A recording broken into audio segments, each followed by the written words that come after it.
If I can get this to turn on. There it goes.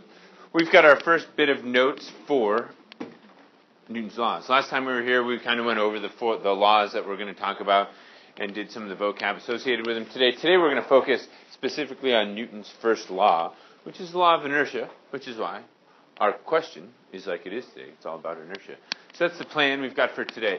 So it asked you, with your table group, to describe a scenario that would demonstrate the principle of inertia. That was what I'd like you to get down for gravity, because this is one of the underlying concepts that takes place all through this, or that we discuss all through this unit, is gravity. So you got to know what that is. And gravity is the force by which a body draws objects towards its center.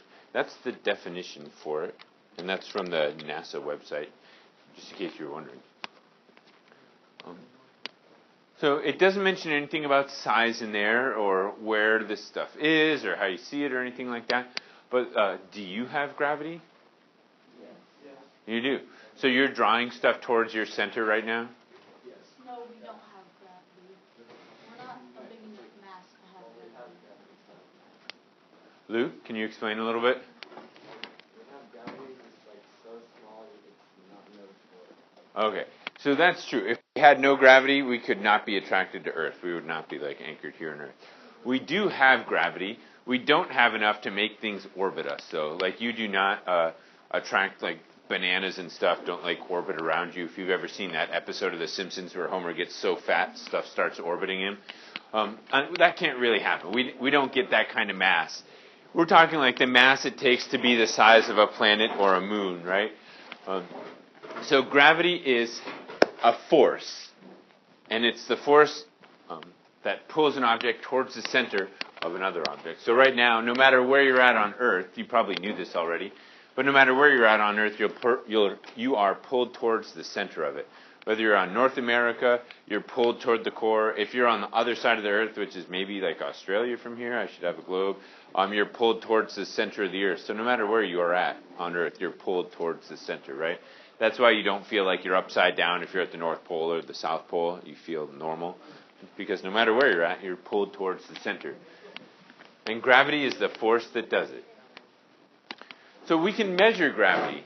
In fact, you probably measure it maybe a couple times a week. You measure how much gravity pulls on you. How do you measure how much gravity pulls on you? Not jumping. Nathan? Yeah, your weight. And that's the next word we'll talk about here, is weight. And there's a key part about weight you got to know. But weight is the measurement of the force of attraction between you and another object. Right now we're talking about you and Earth. If you stand here and step on a scale, it would give you a number. We measure it in pounds. Other countries measure it in kilograms. Science or physics will measure it in newtons. But it measures how much force you're getting pulled towards the center with. And what's neat about weight, my mom will appreciate this if we ever get to do space travel or anything like that, because my mom is always trying to lose weight. I think I've talked to you about that, and she's never super successful with it. She always tries to convince me, like, if I just look at a cupcake, I gain 4 pounds. I try and tell her, like, that is physically impossible. You cannot gain weight just by looking at a cupcake. It happens. And it's one of those things. You can't argue with your parents, so you're like, all right, Mom, when you look at a cupcake, you gain 4 pounds. What happens when you look at a tree? And she doesn't. Well, I can't eat trees, so I can't. Okay, I get it, Mom. Makes sense. What happens when you look at a lake? Because you can drink. Well, it doesn't work. Okay, Mom. All right, whatever. So anyway, you can't argue with those guys. So weight is kind of neat because weight changes with location, and this is what could potentially make my mom excited. Because one of the best diets you could do, you wouldn't even have to like change your diet. You could just go from here to another place, and you would lose weight, which is kind of cool. Like here on Earth, you weigh, I don't know what you weigh, 150 or 200 pounds or something like that. But if you were to go to the moon, you weigh less because there's less gravity there. And weight is the measurement of how much gravity pulls you down. So if you go to a planet or a moon, like our moon, that's smaller than us, you're going to weigh less. If you go to a place like away from other planets, you'll be weightless. You won't have weight. So it changes with location. Weight varies. So just because you weigh 150 pounds here on Earth, when you go someplace else, you're going to weigh a different amount. And it actually varies with how far away you are from the center of an object. So the further away you get from the center of Earth, the less you weigh. It's kind of crazy. So it varies, like I said here, with Earth versus the moon, because the moon is smaller than us, so you would weigh less. What would happen if you went to if you were in space, obviously, I guess, you'd weigh less than being on the moon because you wouldn't be on a planet. But what are the very big planets in our solar system? Jupiter's one, Saturn's the other, and then we've got the sun, right? So those are kind of the big ones. And if you were to go to, for instance, the sun, if you somehow developed the ability to deal with like millions of degrees of hot temperature and intense solar radiation and stuff like that, and like the plasma nature of the sun, if you could land on the sun for whatever reason, it was a solid surface. So we're talking like super fictional thing here, because none of those things are ever going to happen that we know of. But if you could do that, if you could, and you were to land there, what would it be like on the sun? Yeah, you'd be smashed flat as a pancake. The sun is so massive that you would weigh so much your bones couldn't support you, and you just get squished into like a puddle of ooze on the surface. Yeah. I mean, it'd get pulled down. You know how picture if you've ever seen those Harrier jets in the Air Force that can do the vertical takeoffs or whatever. To land, they do the same thing. They've got to apply force to overcome gravity to land softly. In order to get your rocket ship there or whatever, you'd have to have superpower thrusters, because that thing's going to pull you down way faster than it does here on Earth. It's like if you've ever seen somebody videos of people running on the moon or something, it looks like they're jumping in slow motion. That's because gravity just pulls you down slower up there. If you were to fall on the sun, it'd look like it was in super fast forward motion, because gravity's stronger, so it pulls you down way faster. What's that? Yeah, it'd be on the sun. You'd get squished immediately. On other planets that are heavier, you wouldn't be able to jump as high or run as fast. Your bones would probably be different. If you were to go to a smaller planet, it'd just be easier for you. So the last key word that we're going to use today is the word mass. And sometimes they're used interchangeably, weight and mass, but they are different things that you've got to keep straight. So mass is how much matter an object has in it. And it's different than weight, because weight changes from place to place. You might weigh 150 pounds here, but you go to the moon and you weigh, I forget what the conversion is, 30 pounds or something like that on the moon if you were to get on a scale. Mass, though, always stays the same. You still are made up of the same stuff. So mass stays the same. Weight, though, changes from place to place. And those are two of the key points here. And that's what it says. Mass stays the same no matter where. You guys are going to get down in there is the actual wording of Newton's first law, which we haven't written down yet. And there's two parts to it. We'll shorten it here in a second, but there are two parts to it here. And it says an object at rest tends to stay at rest, and an object in motion tends to stay in motion unless acted upon by an outside force, which means a force that is, outside of that realm of scope. Something stops it. I would, yeah. You want to know the whole law, so on the test you'll be able to identify the exact words in the law. Mm-hmm.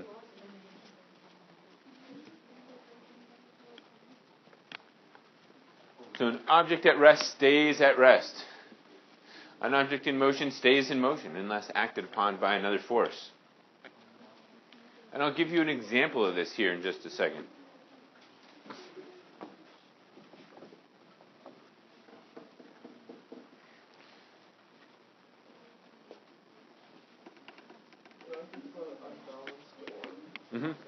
Either or. Newton's first law says this. If you want to simplify it down so it's easy to remember, Kathan, can you leave the crayons be, please, and not dump them on the table for some random reason? Yeah. So, in any case, in simplest terms, if you don't want to think about rest and motion and stuff like that, you can just say an object's going to keep doing what it was doing unless something stops it. And that something is called an unbalanced force. And that is underlined because that's one of the vocab words we're going to have. That's something you want to make sure you set aside in your notes there. But simple terms for Newton's first law, an object's going to keep doing what it was doing unless something stops it. Right? That thing that stops it is always an unbalanced force. And an unbalanced force means you've got more force in one direction than another.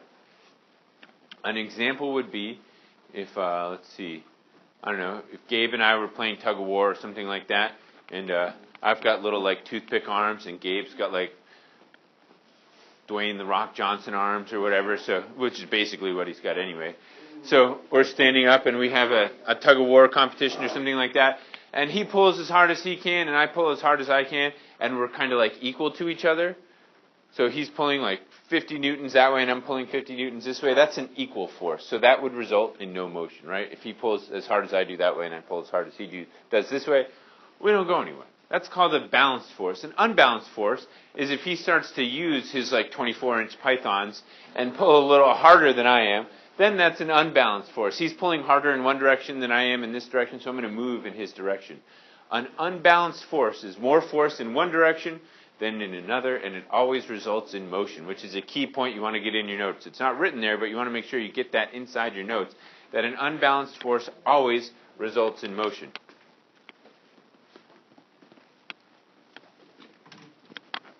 So what I'm going to do is give you guys a demonstration of what I'm talking about here. So it takes me just a second to set and some explanations for what's going to happen here. So the question is, or the statement is, I'm going to grab this handle down here and I'm going to pull down on this. And the question is, which string's going to break? This one up here that's already got the weight of the book on it, or this one down here when I pull on it? So the question is, which one's going to break and why? So we'll start, what about right in the middle here? We'll start with Mia's table. So Mia's talk, Chris's talk, which means Grace is up. Grace, what did you guys come up with?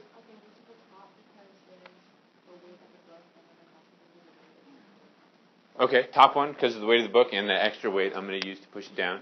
And these are the same strength, like these are all taken from the same spool of string. So we'll just make our way around out from there. Jordan? We said the bottom line because more force is going to be applied to it than the top line. Okay. Isn't the force from here going to get transferred to... Well, not as easily because it's going to be, it might be stopped by the book. Okay. So what did you guys come up with? So Nathan, I think you're up for this. We said the bottom line, the top line, because it's got the weight of the book already on it. Okay. All right, very good. And what were you thinking?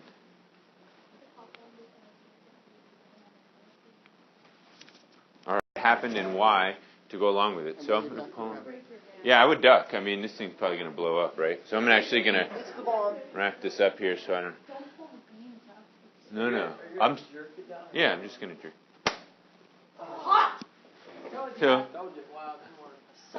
So I told you it's kind of weird. You would think that this top one would break, right? That's a nice magic trick. So let me show you what happens here if... Do with the glass fish bowl with the fish inside it. That'd be a good magic trick. Also, the bottom string With the butt it's like what was the unbalanced force? Oh, okay. Also, it falls into the glass shards everything. And dead fish. And a bunch of... That'd be great. That's a real nice trick right there. All right, so we'll do it a little bit differently this time, and we'll see what happens. So same thing, same string. This time I'm just going to happen a little differently. Last time I yanked really fast. This time I'm going to pull slower. Why'd the top one break and not the bottom one? So tell me in your group here, you are going to explain in your group here. Oh. the middle one that broke, not the... No, the top knot broke, if you can see it right there, but the top knot broke off. So the question is, what was the difference that caused the top line to break on one of them, but the bottom line to break on the other one? So in your group here, come up with, if you remember, to explain that, you've got to use the word inertia because that's what we're talking about today. Because unless you use the word inertia, that just doesn't make sense. Because when I'm adding force to it, that top line should break. Because it should be gravity plus all that force I'm adding to it until you remember the word inertia. So if I come back over here and ask Melody what the definition is again. Yeah. Why are your legs so... Hey, stop, Christian. Say it one more time before you got interrupted by Christian here. Tendency of an object to resist the change in its motion. All right. So as this book was sitting here, right, Luke? It was sitting there. It's not moving, right? Which means its inertia is going to resist the change in movement. It wants to stay stationary, right? That's what it wants to do. Inertia causes it to want to stay stationary. That's what the rule of inertia is, the law of inertia. So when that's pulled on quickly, that book has so much inertia, so much tendency to stay still, that when that overwhelming force is applied, none of that tension, or not much of that tension, gets put on that top line. All of that is used to try and change the motion of the book, and it can't. The book has too much inertia, and as a result, the string snaps. However, when you pull it slowly, the inertia of that book changes more over a longer period of time, and that tension gets added to that top line, and that's why the top one breaks. Slowly, if you do it quickly, you can't overcome the inertia of the book. The book wants to stay stationary, so when you yank it quick, the bottom line breaks because you can't overcome the inertia of the book. If you pull it slowly, you're slowly overcoming the inertia of that book, and the top line breaks because then it's your force plus the force of the book hanging on that top line. So that's the definition, or that's the explanation I want you guys to have down on there. Make sure it deals with inertia. Make sure it explains that even though the book is stationary and wanting to get pulled down by gravity, it still has inertia to remain stable. So that's what I should see you guys writing down right now. So the next things I got are just examples of situations with inertia, like I asked you to do in the warm-up. So just examples that you can think about when you're thinking about inertia, which right now, my car's sitting in the parking lot, and it doesn't always work that well. So as a result, I typically have to push it to get it to move. It's not going to move on its own. I can just park it there. It's not like you park a car and then come back a couple hours later expecting your car to be in a different spot, because an object at rest tends to stay at rest, unless acted upon by a car thief or something like that. At which point your car might move, but otherwise your car should be in the same spot. Same thing down here. If I'm playing tug of war against the entire class, so like me versus all 30 of you, and the result, clearly, of the contest would be a tie, because, yeah. So that would be an example of a balanced force, because equal but in opposite directions. So examples of real life of inertia are things staying where you want them to stay, putting a glass on a table and not having it move, or things going the direction as you're pushing on them, things moving and not wanting to slow down. And then the last bit about tug of war deals with balanced and unbalanced forces. So let's talk about what I want you to do here for your work today. What we're going to use on the page, whatever it is, page 19, is one that we've used before, and it looks like this. Where in the center of it, you've got Newton's first law, and this is all colored, remember, please. So in the center of it, you've got Newton's first law. It's called a DDEE graphic organizer for define, describe, explain, and examples. So I want you to define Newton's first law, explain it to me, and to describe it. Like Newton's first law means this is a description of it, what it applies to, things like that. And then finally, give me 3 examples down here of where you could see Newton's first law in action. You can talk about the book thing that we did today. I wish we had done video, but yesterday Mr. Kennedy invited our class over and he broke a meter stick in there to show inertia. So he put a meter stick on a table like this, one of the regular meter sticks, and he karate chopped it, and it just went flying. You know, it took off like you would, like putting a spoon on the edge of the table and hitting it, and it goes flying. Then all he did was he took a piece of paper, like a 3-foot by 3-foot piece of paper, and put that over the meter stick and karate chopped it, and it breaks the meter stick.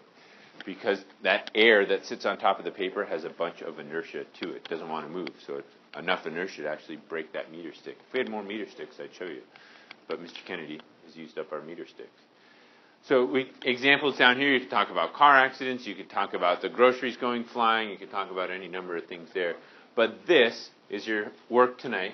And then in between, the picture stuff that you can see here, those should be pictures that relate to the topic of inertia.